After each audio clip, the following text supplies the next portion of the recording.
The whole issue during the primaries, as you remember, and during the general election about alleged sexual assaults and whatever, that we looked at that after hearing something so graphic and it was dismissed as locker talk. And again, I'm a lifelong Republican, as you know. As a woman, that bothered me. I'm still bothered by it. But he's my president now, so I see the hashtags, not my president. Okay. I think we got a problem. And it's not just him. I don't think that matters anymore. And that's problematic. Because our founders, John Adams was sitting here, he'd be jumping up and down and going, morals really matter a lot. Michael, we're not talking about you and I are human, we have failings. All of us have failings. All of us slip up and fail. I believe in second chances. I'm a Christian. I believe in redemption. But I believe I need to live my life a certain way so that young people look at me and my peers look at me and say, that is an honest person. That is a moral person. She's an ethical, she's a good person. That matters to me. So let's bring this home with my favorite president. Lincoln. Everybody's favorite. Yeah. I mean, for so many reasons and in so many ways, he defined so much about what's in this book. He put it to test. He lived it out. You open up the passage, nearly all men can stand adversity, but if you want to test a man's character, give him power. That's it. You look at what he did, the country he was president over, the times he served.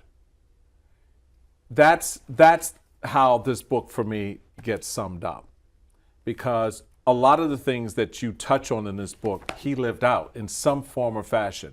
He had to deal with the adversity of of his fellow men and women pushing back on him. Those who had opposed him in his leadership, those who opposed him even trying to get to the presidency. He ran up against the Constitution, habeas corpus, sort of, no, we got the man, no, we're gonna keep the body.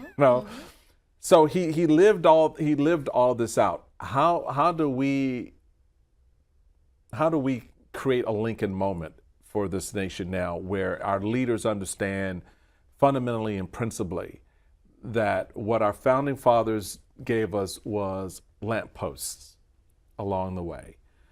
They really lit the way. And they lit the way. And he seemed to have understood that. He got it. Now, he was closer in time for sure. But he understood that.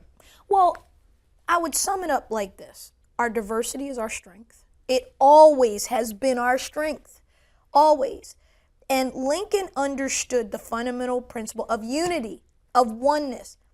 He made clear, and I talk about in there, people in this, Lincoln said, if I got to keep slavery, if I got to get rid of slavery, whatever I got to do to make this union stay united, read it, folks. I am willing to pay the price and bear the burden of whatever. That's leadership, because he understands that he's going to at some point not be here. He's going to perish, as we all will, and the union has to go on. And what Lincoln understood and what we do not understand today, that all this bickering and fighting and ripping and tearing and maiming, and I just don't disagree with you now. I got to destroy you now. Right. That's a problem. We ought to be able to disagree and still go and sit like Everett Dirksen did and Lyndon Johnson did and go have coffee and say we're going to hammer out this civil rights legislation. Right. And, and we're on different sides of the aisle. And someone was telling me at my hairdresser the other day, a lady who worked for Paul Tsongas, and she said where next to them... Where you get the best information, by the way. With the hairdresser, barbershop or the hairdresser. But she said that Barry Goldwater's office was next door, and that Barry Goldwater, arch conservative, Paul Tsongas, liberal, would walk to the train together to go to vote. They would work on things together. They would go have a drink together. They hate each other up there now. That's what Lincoln understood, and that's why once we defeated the South, he could have hung them all. He could have put them up for treason. He pardoned people. He built the Reconstruction because he knew he had to show grace and mercy to his fellow countrymen who had betrayed, who had been treacherous and traitorous. But they believed they were fighting for liberty. They believed their rights were under assault. As wrong as I may think or you may think they were, Lincoln understood it.